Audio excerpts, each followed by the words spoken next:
இந்த டிஸ்கஷன் வந்து ரொம்ப நாளாக வந்து பேசணும்னு சொல்லி ஆசை. இந்த ஆட்டோ அண்ட் ரேபிடோ, அதாவது இந்த பைக் டாக்ஸின்னு சொல்லுவாங்களே, அவங்களுக்குள்ள இருக்கிற ஒரு சின்ன ஒரு தொழில் போட்டி அப்படிங்கிற ஒரு விஷயம். எப்போ வந்து இந்த பைக் டாக்ஸி வந்து எல்லாத்துலையும் இருந்துச்சு, ஓலாவில் இருக்குது, ஊபரில் இருக்குது, எல்லாத்துலேயுமே இருக்குது. ஸோ இதெல்லாம் வந்தும்போது ஆட்டோ அப்படிங்கிறவங்களுக்கு வந்து பயங்கரமான பாதிப்பு வந்துச்சு. ஒரு காலத்தில் வந்து பார்த்தீங்கன்னா டாக்ஸின்னு சொல்லிட்டு வந்து நான் கார் டாக்ஸி இருக்குல்ல, அதுதான் ரொம்ப பெரிய அளவுக்கு வந்து பேசப்பட்டுச்சு. அப்புறம் ஆட்டோ வந்து ரொம்ப என்ன சொல்கிறேன்னா ரொம்ப ஃப்ரீக்வெண்ட்டாக எல்லாரும் பயன்படுத்துகிற மாதிரி இருந்துச்சு. அப்புறம் ஷேர் ஆட்டோன்னு ஒன்று ஓடிட்டு இருக்குது, எல்லாமே இருக்குது. ஆனால் அதையும் தாண்டி மக்கள் வந்து இப்போ இதுக்கு வந்து பைக் டாக்ஸி வந்து பயன்படுத்துகிறாங்க. பைக் டாக்ஸி பயன்படுத்துறதுனால எங்களுடைய வந்து வருமானம் வந்து பயங்கரமாக பாதிக்கப்படுது. நாங்கள் வந்து ஆட்டோக்குன்னு வந்து பார்த்திங்கன்னா கட்டுறோம், காசு கட்டி வாங்குகிறோம். அதுக்கப்புறமேட்டு எங்களுக்கு பெட்ரோல் செலவு, அது இது நிறைய விஷயங்கள் இருக்குது. இந்த பர்மிட்லாம் சொல்லுவாங்களா, அதெல்லாம் வாங்குறதுக்கு எங்களுக்கு நிறைய செலவுகள் இருக்குது. அதெல்லாம் பண்ணிவிட்டு நாங்கள் இவ்வளோ சிரமப்பட்டுருக்கோம். இவங்க சாதாரணமாக வந்து பார்த்திங்கன்னா வீட்டுக்கு ஒரு பைக் வாங்குறாங்க, அந்த பைக்கில் வந்து பார்த்திங்கன்னா ரெஜிஸ்டர் பண்ணிட்டு அவங்க பாட்டு ஓட்டிகிட்டு இருக்கிறாங்க. இது எந்த விதத்தில் வந்து எங்களுடைய நாங்கள் இதை தொழிலாக பண்ணிகிட்ருக்கோம், அவங்க வந்து பார்த்திங்கன்னா அது பார்ட் டைமாக பண்ணிகிட்ருக்காங்க அப்படின்னு சொல்லிட்டு எனக்கு என்ன ஒரு விஷயம் தோணுதுன்னா, இது எப்படியுமே ரெண்டு பக்கமும் நம்ம வந்து முழு புரிதல் எல்லாம் பேச முடியாது. நம்ம ரேபிடோ ஓட்டுனது கிடையாது, அதே மாதிரி வந்து ஆட்டோ ஓட்டுனது கிடையாது. ஆனால் ஒரு விஷயம் மட்டும் தெரியும், ஆட்டோ வந்து நம்ம பைக் டாக்ஸியோட காஸ்ட்லி. அதே மாதிரி பைக் டாக்ஸி கொடுக்குற டிஸ்டன்ஸ் இருக்குல்ல, இப்போ வந்து பார்த்தீங்கன்னா ஒரு 4 கிலோமீட்டருக்குள்ளே வருதுன்னா ஒரு 30 ரூபாக்குள்ளே தான் வருது. 30, 40, மேக்ஸிமம் 50 ரூபாய்க்குள்ளே தான் வரும். அந்த 50 ரூபாய்க்கு அந்த 4 கிலோமீட்டர் வந்து ஒரு ஆட்டோக்காரங்க ஓட்டுவாங்களான்னு சொல்லி கேட்டிங்கன்னா கிடையாது. அது ரொம்ப பெரிய அளவுக்கு வந்து பார்த்தீங்கன்னா மிகப்பெரிய சூழ்நிலை வந்து, இதாவது ஆட்டோ டிரைவர்ஸுக்கெல்லாம் இந்த மாதிரி ஒரு சூழ்நிலை வந்ததுக்கான காரணமே அவங்க தான். அவங்க என்ன பிளானில் இருப்பாங்கன்னா, நான் நிறைய பார்த்துருக்கேன். நீங்கள் வந்து ஒரே நாளில் ஒரு 10 ட்ரிப்பு தான் ஓட்டணும், இல்லை ஒரு 4-5 ட்ரிப்பு ஓட்டணும், அதுலேயே அதிக வருமானம் பண்ணிவிட்டு அப்படியே செட்டில் பண்ணோம் அப்படிங்கிற மாதிரி ஒரு தாட் ப்ராசஸ்லாம் ஓட்டுவோம். இங்கேருந்து 10 கிலோமீட்டர் வருது, இப்போ உதாரணத்துக்கு குரோம்பேட்லேருந்து சென்ட்ரல் வரைக்கும் ஒரு இது வருதுன்னா கிட்டத்தட்ட 500, 600 கூட கேட்பாங்க. ஸோ 500, 600 ரூபாய்க்கு வந்து ஒரே ட்ரிப் ஒரு 4 ட்ரிப் ஓட்டினோம்னா 2500 வந்துடும், அப்படியே செட்டில் பண்ணிடலாம் அப்படிங்கிற இடத்துக்குள்ள தான் ஆட்டோ டிரைவர்ஸ் இருந்தாங்க. மீட்டர் போட்டு ஆட்டோ ஓட்டுறவங்களோட எண்ணிக்கை ரொம்ப ரொம்ப கம்மியாக இருந்தது. கவர்மெண்ட் வந்து அது கரெக்டான நேரத்துக்கு கொண்டு வந்திருக்கணும். கவர்மெண்ட் வந்து ஒரு டைம் கரெக்டாக ரேட்டு கொடுத்துட்டு இருந்தாங்க. பட் ஆனால் அந்த பெட்ரோல் விலையெல்லாம் ஏறும்போது எங்களுக்கு நிறைய பாதிப்புகள் வருது, எங்களுக்கு நிறைய லாஸ் வருது. அதனால தான் வந்து பார்த்தீங்கன்னா நாங்கள் இதெல்லாம் செய்ய வேண்டிய கட்டாயம் இருக்குது, எங்களுக்கும் குடும்பம் இருக்குது, குட்டி இருக்குது, எல்லாம் சொல்கிறாங்க. நான் என்ன சொல்கிறேன், பைக் டாக்ஸி ஓட்டுறவனும் சரி, பைக் டாக்ஸியில் பயணம் பண்ணுறவனும் சரி, எல்லாருமே குடும்ப குட்டியோட தான் வாழ்ந்துட்டு இருக்கலாம். எவனுமே வந்து சும்மா உட்காந்து வாழ்ந்துட்டு இல்லை. ப்ளஸ் அதை வச்சு அவனு கோடி சொன்னால் ஆகிறதில்ல. பைக் டாக்ஸி ஓட்டுற ஒரு நாளைக்கு எவ்வளோ சம்பாதிப்பான், மேக்ஸிமம் 1000, 1500 தான் சம்பாதிப்பான்.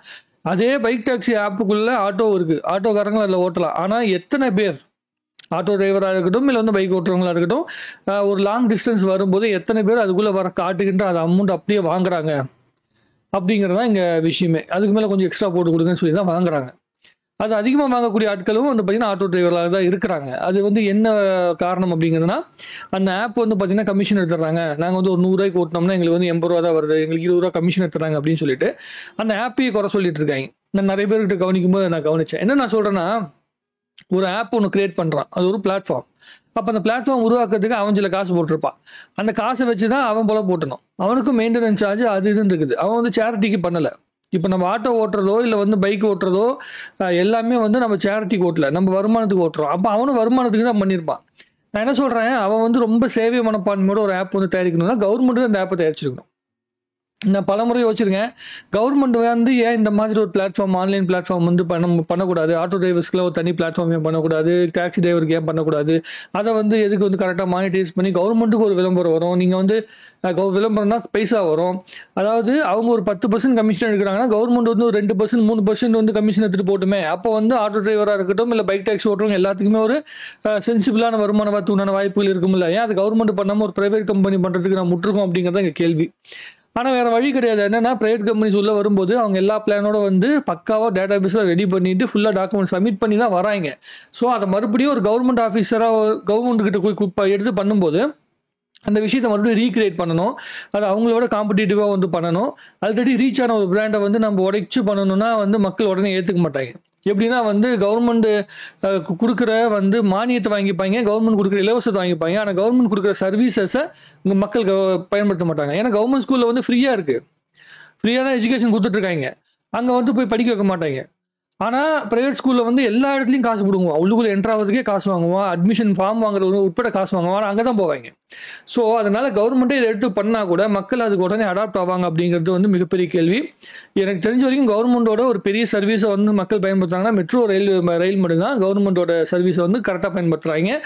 மற்றபடி பஸ் சர்வீஸை கூட மக்கள் முழுமையாக பயன்படுத்துறதில்ல. அதாவது பெரிய எஸ்சிடிசி பஸ்ஸில் வந்து ஏசி பஸ் மட்டும் பயன்படுத்துகிறாங்களே தவிர மற்ற எந்த பஸ்ஸுலையும் பயன்படுத்துறதுல எல்லாம் அந்த நார்மல் பஸ் இருக்குல்ல, ப்ரைவேட் பஸ் வந்து சீக்கிரம் போயிடுறாங்க, அது ரூட் வந்து ரொம்ப சீக்கிரம் போயிடுறாங்க அப்படின்னா அங்கே பயன்படுத்துகிறாங்க. ஸோ அந்த சூழ்நிலை தான் வரும். கவர்மெண்ட் வந்து இதை வந்து மானிட்டைஸ் பண்ணி கரெக்டாக பண்ணணும் அப்படின்னு சொல்லி சொன்னால் கூட ஒரே விஷயம் என்னன்னா, auto drivers and bike taxi இவங்க 2 பேருமே வந்து அவங்களுக்குள்ள ஒரு மியூச்சுவல் அண்டர்ஸ்டாண்டிங்குள்ள தான் வாழ்ந்தாகணும். ஏன்னா இவங்க 2 பேருமே வந்து இந்த கொரோனா சூழ்நிலைக்கு பிறகு எல்லாத்துக்குமே வருமானம் கம்மியாயிடுச்சு. அப்போ என்ன ஆயிருதுன்னா, நீ ஐடி இன்ஜினியராகவே இருந்தால் கூட ஒரு சின்ன டைமிங் கிடைக்குது, நம்ம வீட்டு வரைக்கும் போகிறதுக்கு ஒரு 10 கிலோமீட்டர் இருக்குன்னா சரி நம்ம பைக் டாக்ஸியில் போட்டுட்டு யாராவது ஒருத்தவங்க வந்து ஒரு ஆள் கிடைக்கிறாங்க, நம்ம ஏரியா பக்கத்தில் யாராவது ஒருத்தவங்க வந்து போகிறாங்க அப்படின்னா நம்மளுடைய பெட்ரோல் செலவு மிச்சமாகும் அப்படிங்கிறனால தான் பைக்கில் ஓட்டுறாங்க.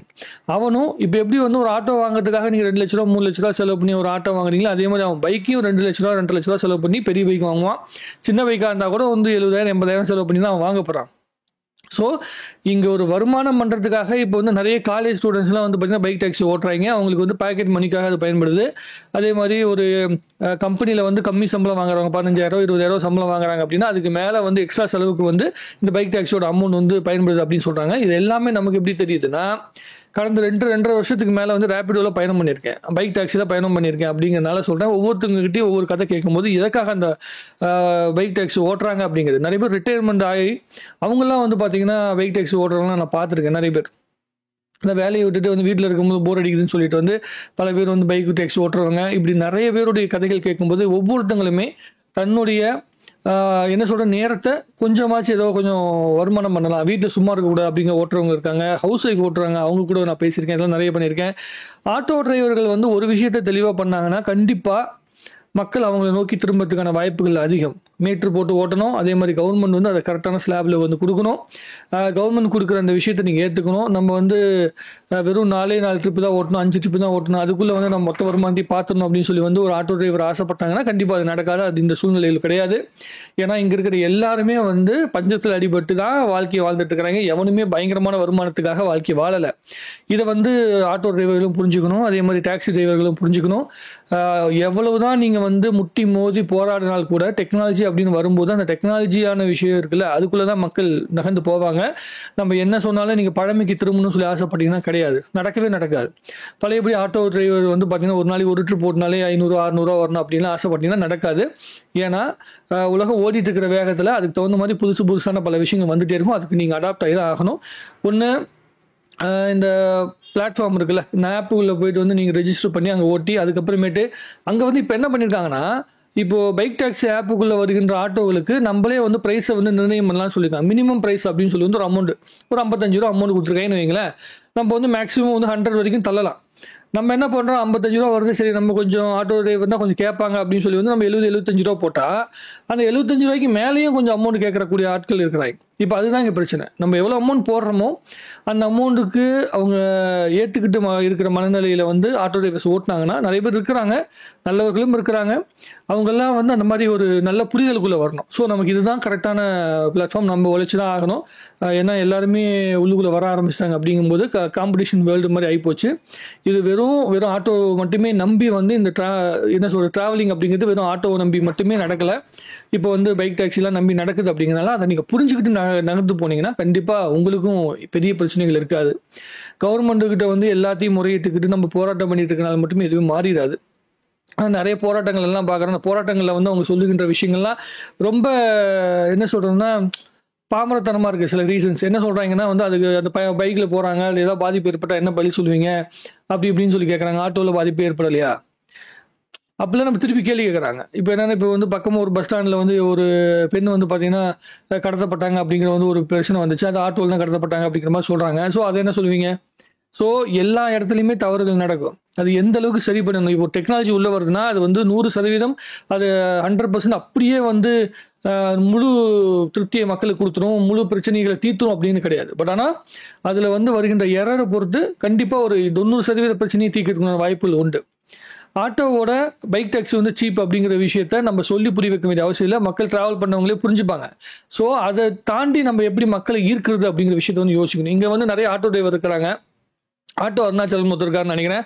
அவர் ஆட்டோக்குள்ளே நிறைய வசதிகள் ஏற்படுத்தி கொடுத்துருக்காரு. அவர் வந்து தான் எனக்கு தெரிஞ்சு சென்னையில் அதிக ரேட்டில் வந்து ஆட்டோ ஓட்டுறாரு. பட் அந்த ஆட்டோக்குள்ளே நிறைய வசதிகள் உருவாக்கியிருக்காரு, புதுமையான ஒரு உணர்வை வந்து கொடுத்துருக்காரு. ஸோ அந்த தொழிலுக்குள்ளே வெறும் ஒரு ஆட்டோ வச்சுருக்கேன், அதுக்குள்ளே வந்து மக்கள் வரணும் அப்படின்னு ஆசைப்படுறத விட அந்த விஷயத்தை மக்களை ஈர்க்கிறதுக்கு என்ன வழி இருக்குது? மற்ற ஆட்டோக்கும் என்னோட ஆட்டோக்கும் என்ன வித்தியாசம் அப்படிங்கிற விஷயத்துக்கு கொடுக்கறதுக்கு என்ன வழி இருக்குது அப்படிங்கிறத வந்து நம்ம யோசிக்கணும். அதுக்கு நீங்கள் ஆட்டோ சங்கங்கள் எல்லாமே யோசிச்சு பிளான் பண்ணி நம்ம இந்த மாதிரி வந்து சர்வீஸை கொடுப்போம். இப்போ முதல்ல என்ன பண்ணாங்கன்னா வந்து எல்பிஜி கேஸ் வச்சுருந்தாங்க, அப்புறம் சிஎன்ஜி கேஸுக்கு வந்தீங்க, அப்புறமேட்டு அது எலக்ட்ரிக்கு மாறினா என்ன உங்களுக்கு பெனிஃபிட் இருக்குது அப்படிலாம் யோசிச்சு பாருங்கள். அதுக்கு தகுந்த மாதிரி பிளான் பண்ணுங்கள். அதுக்கு ஆட்டோ சங்கங்கள் உட்காந்து யோசிங்க. நம்ம தொழிலை இன்னும் வேகப்படுத்துறதுக்கு என்ன வழி இருக்குது அதை யோசிச்சிங்கன்னா கண்டிப்பாக மிகப்பெரிய ஒரு வெற்றி வந்து அடைய முடியும். மற்றவங்களை குறை சொல்லிக்கிட்டு மட்டுமே, மற்றவங்களோட சண்டை போட்டுட்டு இருக்கனால மட்டுமே எல்லாமே மாறிடும் அப்படிங்கிற நம்பிக்கை எனக்கு கிடையாது. எல்லாருமே சம்பாதிக்கணும், எல்லாருமே வளரணும். அதுக்கு மிகப்பெரிய ஒரு விஷயத்தை நம்ம உணரணும். நம்ம எல்லாருமே மிடில் கிளாஸ், நம்ம எல்லாருமே என்னைக்காவது ஒரு நாள் பணக்காரன் ஆயிடுவோம் அப்படிங்கிற நம்பிக்கையில் வாழ்ந்துட்டு இருக்கிற குரூப் தான் இந்த ரேப்பிடோ ஓட்டுறவங்களா இருக்கட்டும், அதான் பைக் டாக்ஸி ஓட்டுறவங்க, ஆட்டோ ஓட்டுறவங்க, டாக்ஸி ஓட்டுறவங்க எல்லாமே. ஸோ மிடில் கிளாஸுக்குள்ளேயே நம்ம அடிச்சுக்கிட்டு இருந்தோம்னா பணக்காரங்க சந்தோஷமாக இருப்பாங்க, மிடில் கிளாஸ் அப்படியே தான் இருப்போம். ஸோ நம்ம அடிச்சுக்க வேணாம், புரிஞ்சுப்போம் அப்படின்னு நான் நினைக்கிறேன். மற்றபடி உங்களுடைய கருத்துக்களை வந்து கமெண்ட்டில் போடுங்க. இன்னும் நிறைய பேசுவோம். வாழ்க தமிழ்நாடு, வளர்க்க தமிழ் மக்கள். நான் உங்கள் பாரதி.